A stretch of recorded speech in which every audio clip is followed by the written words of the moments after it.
Hi, my name is Susan Hanna, and I'm on YouTube today, which is Monday, February 9th, to share with you a video on Mary Todd Lincoln.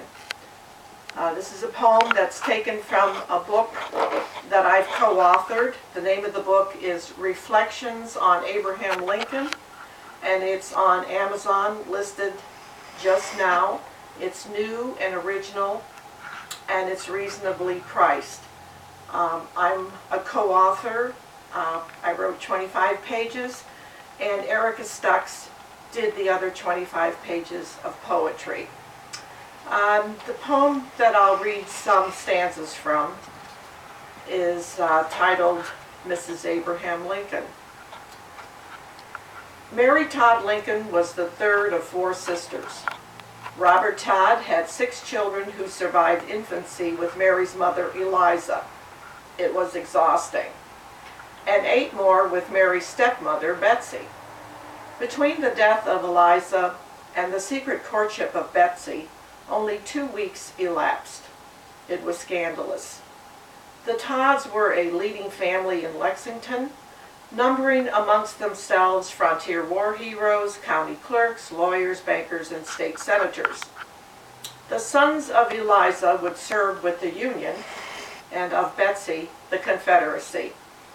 The 14 children were torn by their passionate love for each other. Of the wild, willful, opinionated Todds, Lincoln said, "One D was good enough for God, but not for the Todds." Tumult reigned within the household. And now here I'm going to skip some stanzas. Has to do with her childhood. Eventually she did end up in Springfield with her oldest sister, Elizabeth, who was 5 years older and was like a mother to her. And even at the end of her life, after Lincoln's death, and after living in France for maybe 3 years, she did return to Springfield and stay with Elizabeth. So I have her here now in this stanza at 12 years of age. This stanza anticipates a comparison of Mary Todd Lincoln with Ophelia from Hamlet. She was fascinated with clothing and overspent.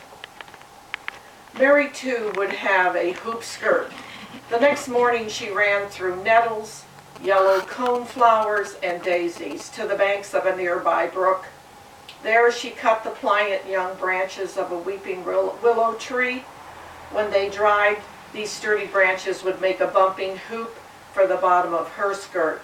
That night she sewed the bendable branches into the hemline of her blue skirt. At 22, Mary moved to Springfield, Illinois to be with Elizabeth. Here at the former governor's stately mansion, because Elizabeth had married the son of an Illinois governor. At one of many receptions and parties in 1840, she met Abraham Lincoln. And then in the next stanza I speak about the courtship. And finally we arrive at 1861, where she's the First Lady, and at the White House. Mary Todd Lincoln wore a rose moire antique gown with point lace flutings. The Washington Star praised her performance. That spring, Mary's mulatto dressmaker sewed 16 dresses for her. By then, a woman needed 10 yards of material for a dress instead of the antebellum 3. Mary bought layers and layers of silky satins and rich brocades. Like Ophelia, Mrs. Lincoln was drowning in a sea of material. Remember how Ophelia's voluminous layers of material kept her afloat in the brook for a long time, as weeping and singing songs and clutching the garland of orchids and daisies, her garments grew heavy with water, and she slowly succumbed to a sodden death.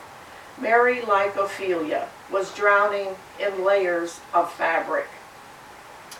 So that's all I read from the poem. It goes on for some more stanzas, and I think you would like to read it.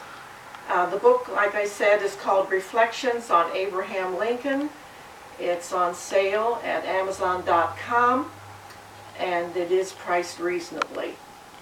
The other poetry in it, besides the introductory poem, Reflections on Abraham Lincoln, deal with the John Brown House, Washington, D.C., nature, especially descriptions of the area north of Toronto in Canada, and also a poem on meditation. So thank you, and I hope you enjoy the book.